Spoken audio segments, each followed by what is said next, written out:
Think about your best friend and how they shop. Totally different than how you shop online, right? You should never be getting the same cart reminder email. That's where Instant AI comes in. In the last few weeks, Instant rolled out AI flows for over 500 brands. The momentum is crazy, and one of my favorite brands tripled their email revenue in just 60 days. That's one of hundreds of wins they've had so far. Here's why it works. Instant can immediately understand who's on your site and what they've been looking at. The discount, the copy, the imagery, the on-site promotion, all of it is pulled dynamically into personal email flows. Then it sends it at the exact moment that shopper is ready to buy. BFCM is behind you, and now's the time to build for your biggest year yet. Old and lame retention emails are so 2025. Book a demo by December 31st and get 50% off your first 60 days at instant.one/Sharma and set up your brand to dominate 2026.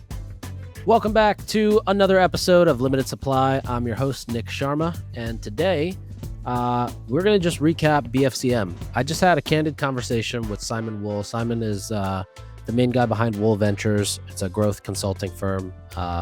Works with a bunch of brands, especially in that range of going, 1 to 10 million, 1 to 20 million. So I sat down with him and just kind of picked his brain on his overall thoughts on Black Friday, what he saw did better than last year, what he's going to look out for next year or do differently. We talked about changing sales mid-sale, kind of the lull pre-Black Friday and then post-Black Friday, pre-Cyber Monday. I'm recording this on Tuesday, the day before it comes out on Wednesday, December 3rd. So we talked a little bit about Cyber Monday and what's been working there as well. But overall, it's just a good episode to listen to and just get some context on some other brands, what was working, what's not working. At the end, we started to drift off on a tangent, talk a little bit about some new channels that are working, as well as what works with cannabis brands, which is kind of cool because that is the unregulated space. Or rather, the more controlled space where you need channels that are a little bit more unregulated. So anyways, a fun episode. Give it a listen. And if you got any questions, you can reach out to myself on Twitter. You can email Simon. And yeah, have a listen. All right, Simon, welcome to Limited Supply. I believe this is your first time here, right? First time here. Thanks for having me. Amazing. And I know you kind of as a growth consultant in the space. And just over the years, talking about brands, either sharing clients or passing brands back and forth. Totally. But do you want to just give a quick intro on yourself and kind of your expertise, what you're good at? Yeah. So I am Simon Wool. I live in New York. I'm a huge nerd and I'm really good at growing brands. I can run Facebook ads like the back of my hand. I can run Google ads like the back of my hand. But I think the way that I kind of look at the way that I do things is I'm a growth consultant. I'm a fractional CMO. I'm a fractional head of growth. I've worked brand side. I've worked agency side. I've built brands from scratch. I've sold brands. I've built my own brand, sold my own brand, and just really have decided that helping take brands from either 0 to 1 or 1 to 5 or 5 to 10 is the sweet spot for me. And being able to kind of be part of it, grow things, have a say in what happens, whether it's on the CRO aspect, the paid ads aspect, the creative ads aspect, everything within that. If I can touch it, it will grow. Yeah, I think that's a great point. Like this episode's going to be great for the brands that are going 1 to 10 or 1 to 20 and just trying to figure out what channels to test and where to push and all of that. But let's start with Black Friday. So today's, December 2nd, we're recording this. It comes out on Wednesday, December 3rd. We're right in the middle of Cyber Week. Black Friday just happened. We all kind of felt a slowing down going into Black Friday in terms of revenue. So what did you see on Black Friday? What did you see that worked? What didn't work? Was it softer? Was it bigger? What was your overall take on Black Friday? Yeah. So, I think the TLDR of this is pretty interesting, right? I think that the TLDR of this is that brands have been going live really early with Black Friday. And I think this was an ideology that happened maybe 2 or 3 years ago, and a shift in the way in which we advertised. Before, in the past, it was no sale, no sale, no sale. Day of Black Friday, huge sale. And that carries on through the weekend, and then even bigger sale Cyber Monday, right? So it taught this consumer behavior. Of wait, purchase. This year, it seems like we went live really early. I saw brands going live November 1st, and with the same offer that they went live with, continued through the entire Black Friday season. It seems like Were you seeing that they were going live earlier this year or later? Or, I mean, so. compared to last year, really? What's interesting is, so I saw brands go live from really the when I look at the portfolio as a whole and I look at like what I've seen across the board, is there was this period of November 1st through the 7th that was like really high shopper intent. And there were sales going on then. And if you look across that same portfolio and you look across how it performed from the 7th through about the 20th, it went completely flat. So you had this Yeah, spike lulled. from the 1st through the 7th, and then a Yep. dip and a like stayed that way until the 20th, where then on the 20th, shopper behavior increased again and then spiked again at the end of Black Friday. Yep.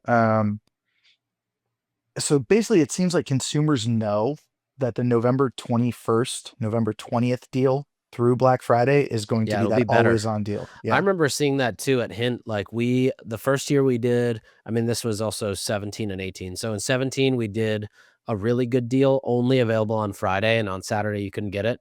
And the next year, everybody remembered that on Friday is when the best deal is. So that's when you buy. And I feel like consumers now, like brands now in general, have kind of gotten to that point where it's like, all right, you tease something, like you give them something the week of, but then you still save the real firepower for Friday and something kind of like it for Monday. totally. But so that's the problem, right? So I think that brands that went live on like the 21st maintain that same sale through Black Friday, Cyber Monday, right? And I'm not saying that's a problem, because Black Friday and Cyber Monday were incredibly strong days and there were absolutely spikes. But by keeping the promo the same or keeping the offer the same, you kind of lose out on that consumer and you lose out on that Totally. consumer behavior. The brand that I saw the best was about 20% off for the majority of that time period. So like the 21st, I think, through what day was Black Friday this year? Was it the 29th? Yeah. So through the 28th, which was Thanksgiving, they were at that 20% off. Thanksgiving at like 4 or 5 p.m., the sale shot up to the early Black Friday offer at 35% off site wide. Their Black Friday 3x'd what they did the day before. And then there was a lull on Saturday. That Sunday spiked Was back their up. Friday offer? Friday offer was the 35%. Friday offer was the 35%, but it went Got live it. Thursday at like 5, 6 p.m. Got it. And that momentum still carried into Friday. That carried it the way into Friday. So Friday was like Yeah. the best day of the year. Um, Yeah. Followed very closely second by Sunday into Monday, which was a different offer. And that Sunday into Monday was maintain the 35%, but now certain styles on the site are marked down. So like you just increase what the sale actually is.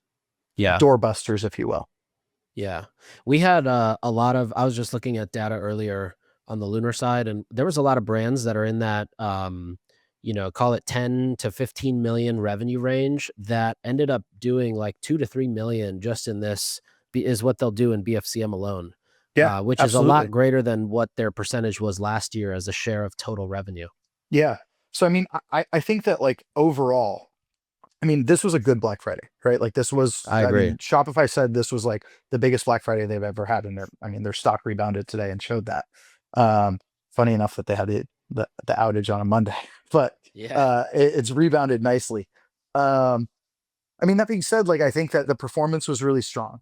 But I think that like if you look at November and the beginning of December, Cyber Monday, I would say that it was probably a really, really strong month for 99% of brands.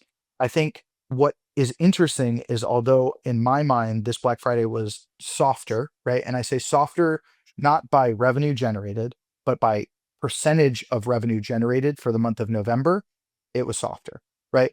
Because I think the sales started so early, November was a strong, super strong month. I look at it year over year for any of the brands I work with, it's up. It's up across the board. But I think that's due to the fact that the sales started so early. And I'm not saying start sales earlier. You Hmm. can start sales whenever you want. What I'm saying is that Black Friday offer and that Cyber Monday offer need to be higher and hit, because that's when people are still shopping. That's where that learned consumer behavior is. Yeah, totally agreed. You mentioned something about CB2.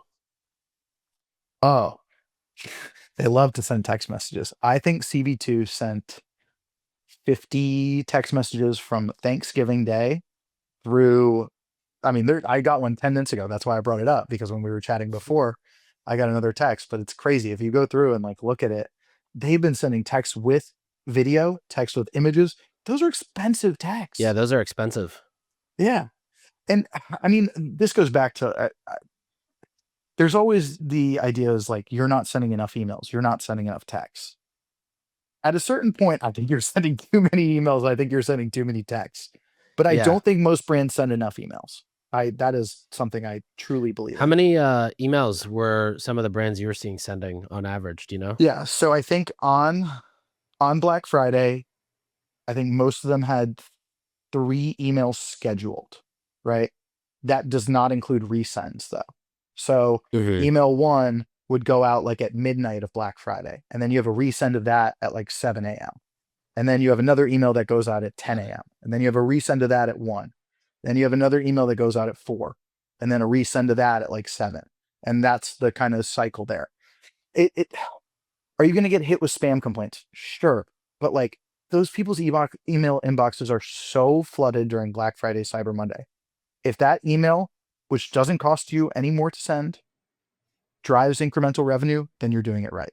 Yeah, totally. I Um, think there should be no limit to how many emails you send or decide to even spin up, maybe even day of, whether it's like a yeah. Oh plain yeah. text idea Plain or just text, something letters you from the rip and founder. Yeah. All those yeah. are great calls there.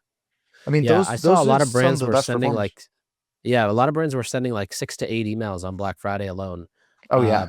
Which is definitely up like year over year, I would say. But I think it's great because why not? Why not send more? I mean, the key to this Black Friday, and it's like the key to every Black Friday. So if you ask me, is efficiency, right? Like, you want to spend as much as Totally. you possibly can, and drive as much revenue as you can, and convert as many people as you can. While every other part of your year might be to acquire new customers, this part of the year, not only is it to acquire new customers, we can talk about that with subscription brands, but it's also to make sure your current customer base repurchases during that time period. This is a way to increase your LTV. This is a way to keep your customers entertained. This is a way to continuously get repeat business. If you have a good sale and you have a good product, you want people coming back and continuing to come back. Because then when you're not on sale and they run out of it, or they're not using it, or they stop using it and they need it to use it again, then you go back to it, right? Yeah, And that's how you build good brand equity here. totally. You mentioned subscription. Are you Yeah, talking about brands that are driving straight into subscription? yeah, absolutely. So Um, how do they handle Black Friday? yeah, so I mean, a lot of the time, these brands that are doing subscriptions have an always on offer, right? Like, I can, off the top of my head, I can think of a couple that are almost always 50% off. Those brands don't really change their offer throughout Black Friday, Cyber Monday. There are a few of those brands that I work with. That offer doesn't really change. What does change, though, is what you get with that offer, right? So whether that's a free gift with purchase, it's getting like entered in to win either cash, or I saw one brand doing it with an Apple Watch, or like 1 in 30 people is going to get refunded their purchase, right? Like, Yeah, I little saw that things one. like that. Yeah. Little things like that really move the needle, right? I think Yeah, that's it a seems big like deal. honestly, it seems like this year, like I remember when we launched Feastables, the biggest driver at first was this giveaway. And it was almost like Willy Wonka's giveaway where every purchase gets you entered to win like a Lamborghini or a Tesla or something. And there was like 12 or so Teslas we gave out. But then I started to see all these brands doing these like and you when you buy, you get tickets entered into a raffle.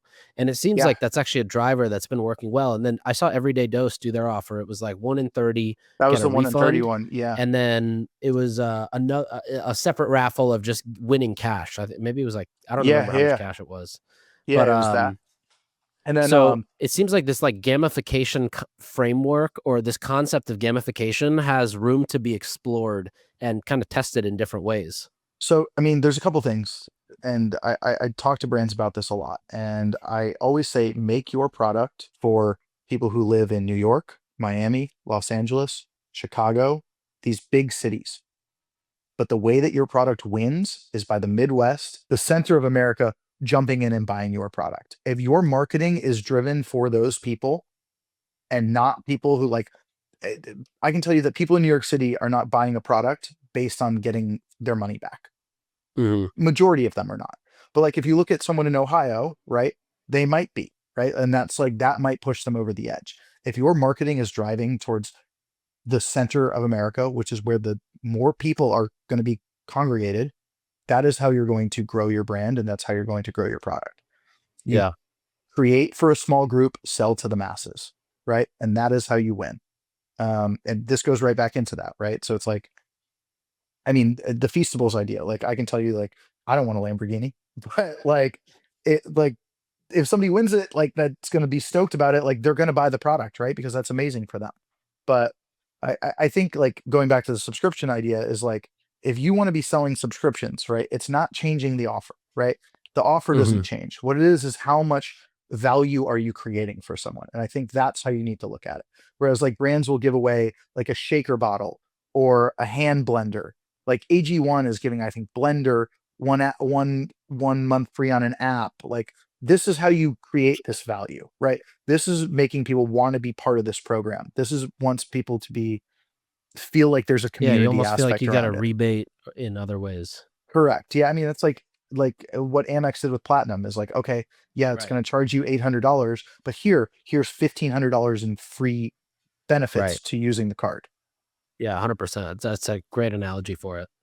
Yeah. Going into Cyber Monday, how are you seeing, like, are most of the brands you're seeing, are they, or working with, are they shifting their sales completely?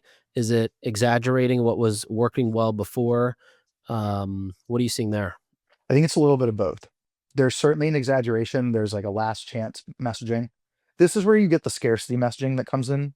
Uh, this is countdown timers in emails, countdown timers on websites. This is last chance messaging across the site. This is maybe doing like final markdowns, doorbusters, right? Like this is like clear out that old inventory that you need to get rid of, mark that down heavily. Um, Cyber Monday was massive day for a lot of the brands. That's actually when I see the emails being sent the most. Um, I think we were talking about this before, but I've talked to brands about this that I like to time email sends around NFL football games. That I Hmm. find that when people are sitting on their couch watching TV and they get an email from a brand that they want to convert from, and it's a good enough sale, they will. So like the Cyber Monday emails during Black Friday or during Cyber Monday convert like the best during the football game, like 8:30, 9 p.m. Eastern time. Um, and then Cyber Monday is funny because like you look at the day and it looks like a normal day, like it looks flat. And then you have like 3, 4 p.m. kick in and it's just like Yeah, massive shoots peaks. up. Yeah. And it's interesting because it's like I talked to so many people that actually went shopping during Black Friday this year, but nobody's going to a store on Cyber Monday. Cyber Monday is meant for this because you're all working. Hmm. But Black Friday, people are going shopping, and then that sale is there Saturday. That sale is there Sunday. But Cyber Monday, take advantage of that onlineness. Yeah. Yeah, totally. Brands like Third Love, Liquid IV, and Neurogum all swear by Instant. They've tripled their email revenue, and some like Karen Kane even see a 5x increase. Why? Because AI can build hundreds of versions you'll never have time to make. While you're running your brand, Instant is running the experiments, figuring out what works, and then continuously optimizing to keep conversions growing. BFCM's over and your next growth run starts now. Grab a demo by December 31st and get 50% off your first 60 days at instant.one/Sharma. Okay, before we get off of Black Friday, I'm curious, is there anything you're doing that's like tactically savvy or interesting or new to kind of retain these customers post BFCM, knowing that these are people coming in kind of rapidly, they're buying the deal, they've maybe been on the fence for a while. Is there anything you're doing either email wise, you're running ads to a specific audience, sending them a postcard? Is there anything you're doing for these customers? Yeah, so I mean, I think that I mean retention's always an interesting aspect, right? And like I tell people I'm a growth guy. That doesn't mean I don't know anything about retention, right? So like I think during Black Friday, a lot of brands that I work with are doing very specific mailers. And when I say mailers, like it's like the handwritten mailers, thanking them for Hmm. their purchase, saying like thanks for like supporting us during this Black Friday. Um, I think like you kind of hit home with some of the messaging, like thanks for supporting a small business and not like going to like a big box retailer. Like we take this Yeah. really seriously. Um, one big thing I like to do is like on Tuesday when you shut off the sales, you still honor the sales if people are going to email you, right? Like that's like Totally. a really big deal that creates a customer for life. They're like, hey, I really missed it. Like, I'm sorry. Like, I can we honor? Yeah, you're going to honor it, right? Like the promo code is technically still live, but you're not advertising the promo code. But going back to like the retention aspect, I think it's like following post Black Friday, Cyber Monday. It's like letter from the first email that any of these people get, right? That like they get their confirmation, they get their shipping. The first marketing email they get is going to be a letter from the founder, right? It doesn't matter. Like that is like, welcome to the family, welcome to the team. Like, thanks for like buying our product. Here's how I would use it. Here's what I would do with it. Please let us know if you have any questions. Feel free to email me back. Comes from the founder's email. Replies Hmm. are not going to go to the founder's email, but like it looks like they will, Right. right? Um, Dylan Ander also taught me this little trick with Black Friday, Cyber Monday is the post-purchase upsell. Um, with it being, I wouldn't talk about that yet, but like post-purchase upsell is a great thing. And if you mark it as Black Friday X amount off, it does it 10 times better. And if you Oh, forget to turn interesting. it Just off, a little copy change. just a copy change. And if you forget to turn it off, as Dylan has talked about, it continues to work that well throughout the rest of the year. So while that might not Right. be a retention aspect, that's a really good little tip there is like, okay, like leave it. People are going to convert on it. Like if it's like a 50% offer, like nobody cares what the copy says. Yeah, Um, totally. but like the retention aspect is interesting, right? Because I think, and this goes back 2 years ago, we talked about like 2, 3 years ago, I don't mean we, but like generally speaking, the community talked about how these people are only bargain hunters. Like this is like the only time they buy is like when it's on sale. Okay. I mean, like, I don't understand why that's a problem, right? Like you have your customer base, right? You have a great customer base. And the only Yeah. reason that you're able to put your product on sale is because you make enough money to put it on sale. It Right. without that, like having a great sales boost. And the whole point of this is like I don't look at Black Friday, Cyber Monday as a new customer acquisition time, right? It shouldn't be. Early month, the early part of November. I don't know, however you want to get people in the door, but you want to build this top of funnel and you want to get Right. as many new people in the door as humanly possible. Black Friday, Cyber Monday is your time to increase your overall revenue and your blended ROAS. It is not the time to focus on that new customer acquisition. While you might want to acquire as many new customers as humanly possible, and you should, they are not going to be as great of customer as those who are buying you not on Black Friday, Cyber Monday. And that's the truth. But the whole point is let's make as much money as possible at the most efficient rate possible. Right. Yeah. Like even if you're profitable for a customer buying 2 orders, it Yeah, doesn't matter. You're still profitable, and you're still getting people in the door, revenue in the door. correct. If it's not as good as a customer buying 6 orders in April, it doesn't really matter. You're still efficient. Correct. Yeah. And the the new customers that you acquire during this time, you can do everything. You can send them an email from the founder. You can give them win backs when they churn and give them discounts. They're not going to be as good a customer as somebody that you acquire in September on no discount, right? Or even a customer that you acquire on a discount, not during Black Friday, Cyber Monday, is still going to be a better customer than a Black Friday, Cyber Monday shopper. Yeah. Um, There's also a good hangover from Black Friday and like deal bargain hunter shoppers, yeah, especially in like consumable totally. food and beverage that halos over into retail and Amazon, Oh which is yeah, always a good carryover. Like, the revenue may not shop from you again, but because they tried your product at, half off once, now they go buy it at Target or Walmart when they go on their shopping trip. oh absolutely. And I mean, I have brands on both Shopify, like and Amazon, right? Amazon saw a massive spike in Black Friday, Cyber Monday as well, right? Like I wouldn't say it was percentage change wise the same amount as direct on Shopify, but you have two types of customers. You have the Amazon customer and you have the direct to site customer. And it's very clear that you have this. Amazon customers are loyal to Amazon, direct to consumer customers are loyal to direct to consumer. Are there certain things that I buy on Amazon that I would never go to a site to buy? Absolutely. But like, I don't even think about it at that point. Yeah. But yeah, I mean, sorry, I think we got a little bit off topic, like towards the retention piece. And I think It's my fine. point of it is not so much that it's really based on, like, I don't really want to look at this as like, yes, do whatever you can to retain these customers. The reality is they're not going to be as good at customers as ones that you acquire elsewhere. So your focus Yeah. shouldn't be on new customer acquisition during Black Friday, Cyber Monday, but it should be on making as much money as you possibly can at the most efficient cost. Hmm. Love it. What are some new channels, tactics, or strategies that you see? I guess one, like, you could either speak to what's just working in general, or like two, what are things that are kind of in the underground world that you're testing and excited about going into next year? Yeah, I mean, that's a good question.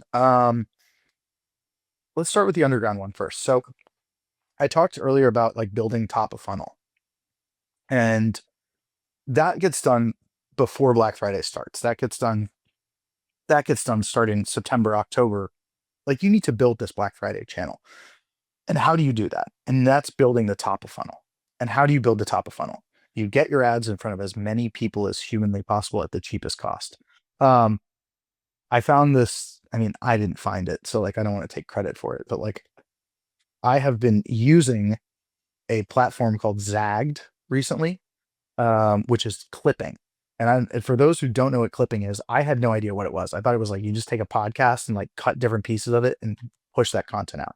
It's like literally the exact opposite of that. I mean, that is clipping, right? But the way that I'm seeing That's it like work for, V1 of clipping with the gambling yeah, sites and streamers. exactly, where they would put their logo on it and like, Yeah.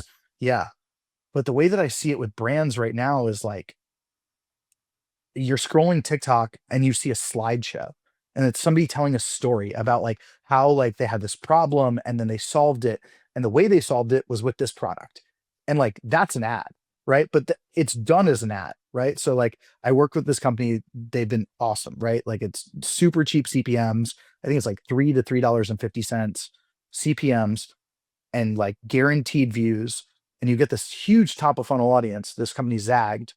Um, and you get this huge top of funnel audience that you get built up over time. And like you look at the posts that they do, and like this post has 2 million views, 8,000 comments, and these comments are like people being like, I tried this product, I tried this product. And you're like, whoa, these are not bots, these are not bot views, this is like real. Like I was so skeptical before I tried it. Like legitimately, I tried it with one brand and I was like, this can't be real. That one brand just took off, absolute virality. And like you see And so, organic traffic increase, you see yeah, direct traffic increase. Yeah. when you run this strategy, do you think of it as like another view through channel, like a Snap or TikTok or TV? Yeah, yeah, literally exactly that. Yeah, because it's really hard to like, you could look at it and like say like, okay, this video got 200,000 views in one day. I saw my site traffic increase by X amount, and I saw purchases increase by X amount. Can you like assume it came from that? Yeah. But like, is there a direct correlation? No, but I can tell you Sure. that like brands that I've seen running this are seeing like probably 25-30% lower CPAs than brands not running it. And like difference from the time they started running it to the time they're like not running it.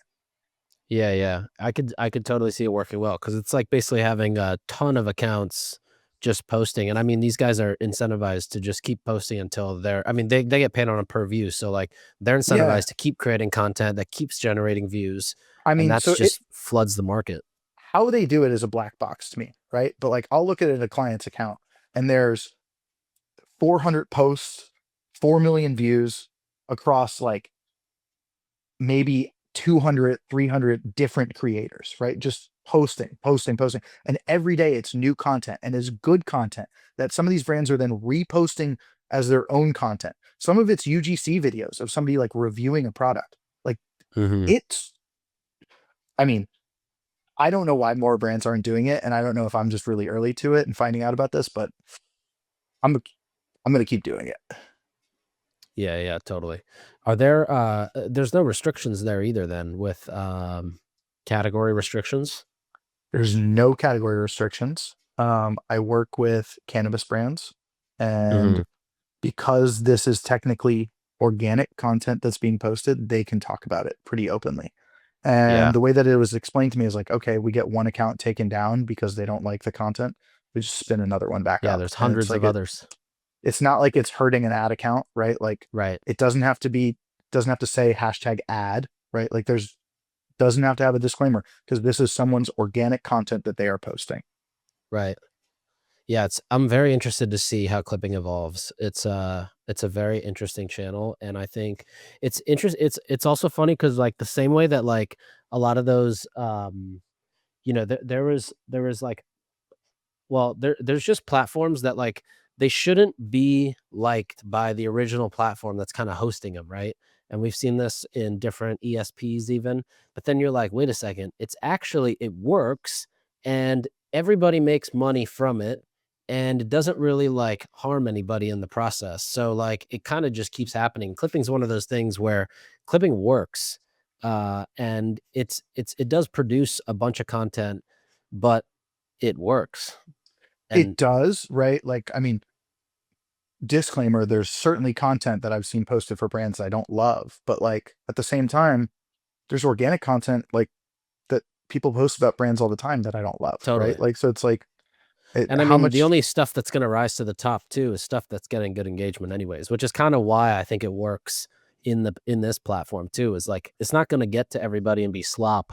The good stuff is what's gonna get to people. Oh, totally. And like when you're only paying $3.50 for 1,000 views, like that's incredible, right? Like Totally.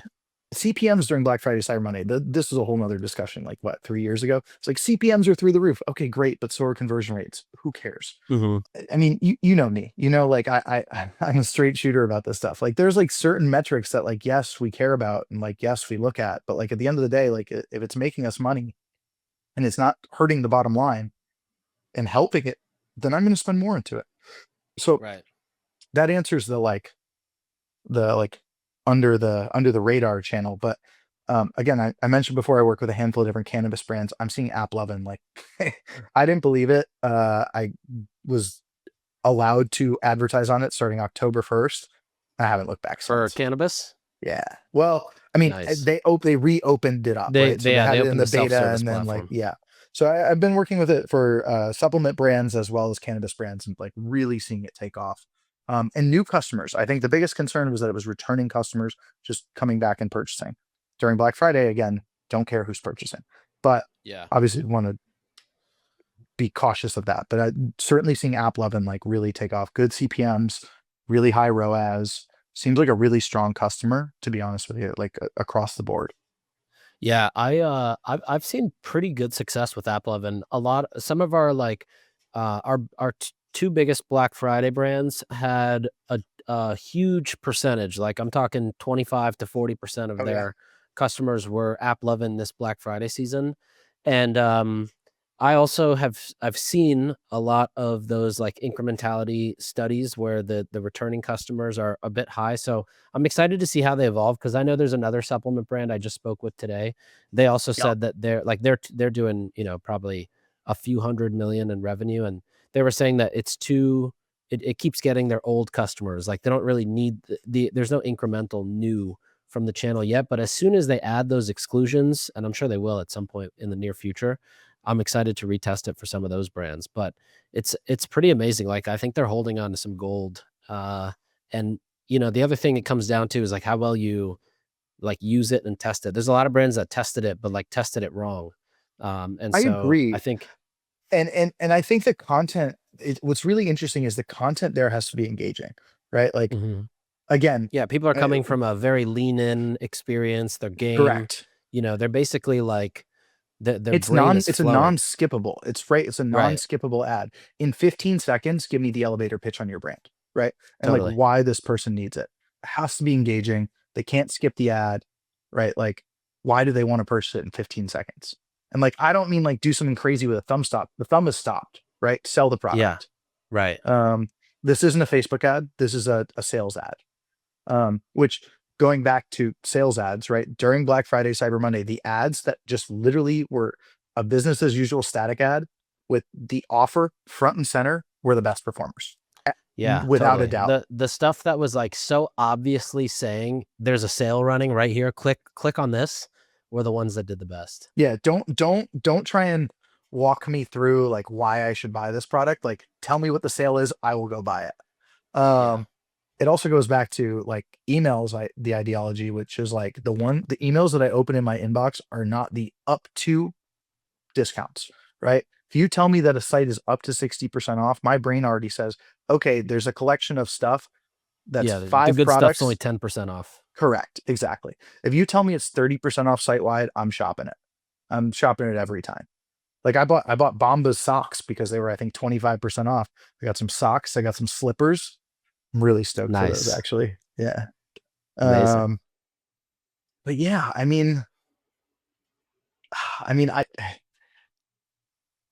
I love Black Friday. Like it really is It's so a much fun season, to do. It really is. especially like on the marketer side. It's it sounds so corny, but it's everything we work for. Listen, it's high risk, high reward, right? Totally. Like I'm either going to get an influx of brands that are going to be like, we hate our agency and they screwed up during Black Friday. Can we hire you? Or I got brands leaving, and you know what? Yeah. They're not leaving. Yeah, I think it's this year we did a lot of like on the fly changes. There was just stuff that if we thought we could make it slightly better, change the offer real quick and retest, another email. We did that for one of our brands, and it made them an extra, it basically doubled their Black Friday as a result, compared to what they were supposed to do on plan, which was still great for them. Totally. So and I mean, just to relate to that, there's a cannabis brand I work with that was doing like 20% off site wide or 30% off orders over $100. Prior to that, we had a larger sale running, which was 42% off orders over 150. We dropped in revenue over 50% when we switched to that other sale, the 20% and the 30%. So much so that we scrapped the rest of the Black Friday and went right back to the 42%. Yeah, keep it Ran that simple. through the entirety of it. There were Nice. markdowns on site on Black Friday and Cyber Monday, but we had plans to do like flash sale on the site, but none of it was going to hit the 42%. So like, why go through that dev work and the pain and the hassle to do it? Just blast the sale that works. That's Yeah, what we did. totally. Yeah. Totally. Cyber Monday was their best day of the entire year. So it seemed to work out pretty well. That's awesome. All right. Any last thoughts on BFCM? Anything that you thought, like you were like, all right, I'm gonna do this differently next year, or next year I'm gonna do this earlier, or change how we approach the process to brief this, or whatever it is. Yeah, I think the biggest takeaway this year is going to be a couple things. I think one is start your sale the first week of November, early Black Friday, Cyber Monday. Kill it, pull back on your ad spend the 17th through like the 21st, right? Conserve, get your efficiency up because you're going to spend starting on the 21st. On the 21st through the day of Thanksgiving, have an offer, spend on the offer. On Thanksgiving, increase the offer, launch the new ads that you'd already built with the higher offer. That's the Black Friday deal. Sell that through to the beginning of Cyber Monday. On Cyber Monday, launch the new ads that you built out. Let those run Cyber Monday. The key here, though, is don't turn off your old ads, right? Mm-hmm. If somebody sees a sale that says 20% off and gets to the site and it says 30% off, you They're just want a totally buying. customer. You just want a Totally. customer. Like your ads are really good at getting sales, right? On Facebook specifically, your ads are really good at getting sales. Facebook's really good at what you ask it to do. If you ask it to get sales, it will. Now you have ads that have been working for a week at this point. There's no reason to turn them off. They have good click-through rates. They have people converting on them. Those ads, regardless of the difference in sale, are going to drive people to your site, and your site is going to convert them at a higher offer, which is the best thing in the world. So there's like no reason to like blast spend into these new ads. Spend on them, don't get me wrong, but don't turn off what you have working. Change the on-site offer. Make sure the on-site offer is clear. Make sure that it's in the cart. Make sure it's on the PDP. Make sure it's in the hero. Make sure it's in the top nav banner. Make sure your post-purchase is set up correctly. Make sure all of that, like if you create a funnel for somebody to click the wrong promo code, get to your site and check out, you're doing it right. That's the truth. And I think like it's a great that's the great key. way to think. Don't spend money on sales during the middle of November. You're just going to hurt yourself.